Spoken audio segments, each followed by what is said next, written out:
Grande parte dos métodos de alfabetização usados no Brasil tem origem na filosofia construtivista, com influência da alfabetização ativista defendida por Paulo Freire.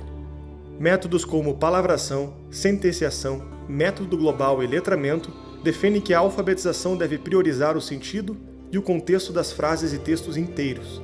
Esses métodos lecionam diretamente através dos significados, interpretações e críticas, com a proposta de facilitar o aprendizado. Já os métodos mais tradicionais, como fônico e silábico, consideram que antes de capturar significados e contextos, o aluno deve aprender as menores unidades linguísticas, os grafemas, os fonemas e as sílabas. Qual é o consenso científico sobre o ensino e aprendizagem da leitura e da escrita? É que nos sistemas de escrita alfabéticos, naqueles países cujo sistema de escrita é alfabético, a melhor forma de ensinar crianças, jovens e adultos a ler é por meio da explicitação das relações entre grafemas e fonemas, entre letras e sons. Porque isso é uma exigência do próprio sistema alfabético de escrita. O alvo do sistema alfabético são os fonemas. O nosso português é uma língua fonética, ela se pronuncia como se escreve, praticamente, poucas exceções.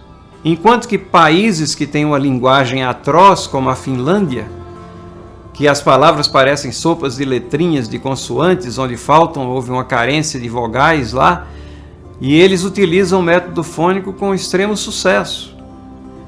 Esses países que têm se destacado no teste, eles começam a alfabetização bem cedo, exatamente porque se utilizam de uma metodologia diferente daquela que é aplicada aqui no Brasil. Então essa é uma área que precisa realmente ser revisitada para que a gente possa progredir na esfera educacional. Para resolver esse confronto, o governo americano organizou um grupo de notório saber para investigar as melhores práticas de alfabetização. O estudo demonstrou que a adoção do método fônico é altamente eficaz, com ampla vantagem para o aprendizado das crianças. A pesquisa foi utilizada de base para o programa de alfabetização dos Estados Unidos e inspirou outros currículos comuns ao redor do mundo. Se de um lado, estudos validam o método fônico, do outro, não podemos dizer a mesma coisa. Métodos como o global ou semiglobal, que buscavam associar palavras e frases inteiras com significados e contextos, são alvos de duras críticas. Esses métodos ganharam força com a ideia de educação progressista dos anos 70, quando defendiam que a escola oprimia crianças e precisávamos de um aprendizado desrepressor. Com o tempo, a ineficácia do método tornou-se comprovada e até mesmo desastrosa. O neurocientista francês Stanislas Dehaene, autor do livro Os Neurônios da Leitura, demonstrou que esse tipo de alfabetização ativava áreas do cérebro que não eram as responsáveis pela leitura. Não se tratava de alfabetização, mas de uma ilusão que as crianças sabiam ler por associarem palavras com imagens. A demonstração definitiva veio com a mensuração dos resultados. No final da vida escolar, crianças que aplicavam as práticas de aprender através do sentido das palavras obtinham péssimos resultados quando comparadas com alunos alfabetizados por métodos tradicionais. O efeito desse resultado fez com que a França proibisse o uso desses métodos para alfabetizar crianças.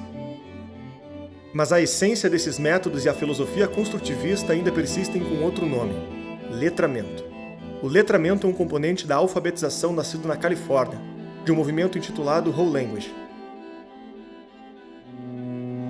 A proposta era adicionar nos métodos de alfabetização uma ideia muito parecida: aprender a ler do todo para a parte, com base em textos e não com consciência fonética, dando valor à função social da linguagem e à realidade do aluno.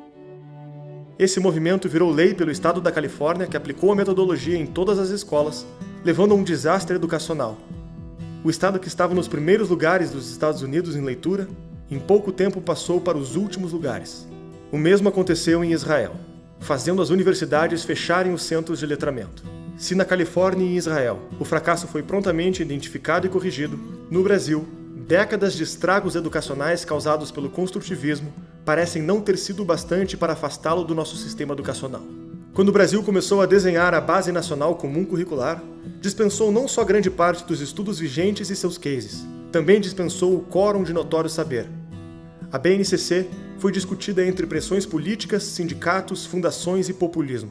O resultado foi deixarmos o componente fônico em segundo plano, e a prioridade ficou para o letramento. termo que aparece 51 vezes na BNCC e foi importado dos experimentos ideológicos fracassados por Magda Soares, que admite defendê-lo em conjunto com a visão de Paulo Freire. O motivo da vantagem dos métodos tradicionais é simples. Imagine que você é um programador. Você precisa programar um site.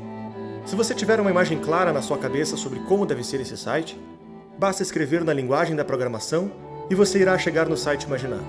Para que o site saia exatamente como pensou, precisa dominar os componentes da linguagem para manuseá-los e conseguir chegar no resultado imaginado. A mesma coisa acontece com a música, que também é uma linguagem. Se você quer expressar uma melodia e compô-la do zero, como fazer? Você precisa conhecer as notas musicais para colocá-las na ordem e no tempo correto e chegar no resultado desejado. As menores unidades de cada linguagem são a matéria-prima para construir a sua mensagem.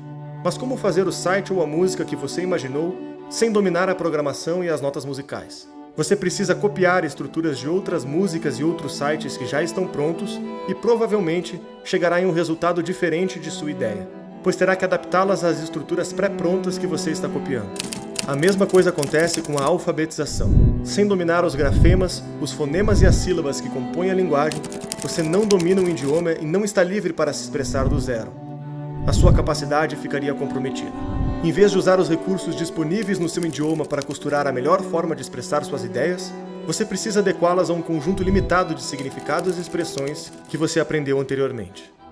Este é o motivo da briga dos métodos tradicionais da alfabetização contra os métodos que ganham espaço no Brasil a partir de Paulo Freire.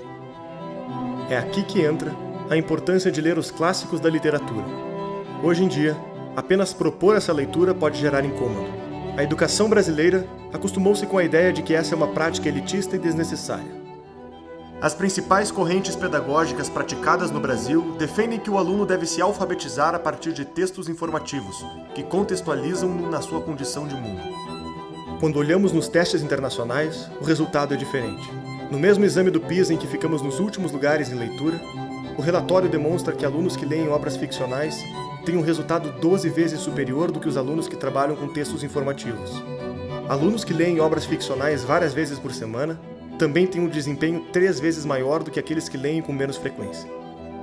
Os testes deixam claro: textos ficcionais são mais importantes no aprendizado que textos informativos.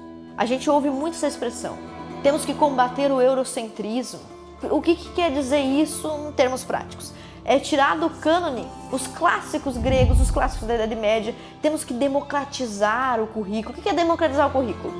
É facilitar o currículo, é baixar o nível do currículo. Uma coisa que eu vi muitas vezes ser repetido, aquela educação antiga e tradicional, ela é enganadora. Ela é má, ela é rígida, e ela é elitista e ela é dominante. Ela é das classes dominantes, para submeter as classes dominadas. E aí você vai a Portugal e encontra obras clássicas no primeiro ano do primeiro ciclo, no segundo ano, no terceiro ano, e assim por diante. Então uma criança em Portugal, numa escola pública, lê Ulisses, lê as fábulas de Esopo, lê ou isto ou aquilo de Cecília Meirelles no segundo ano.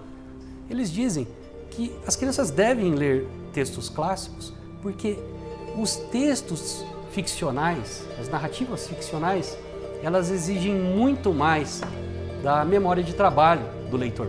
Porque ao ler um texto, uma narrativa ficcional, você precisa memorizar uma série de elementos para acompanhar aquela narração.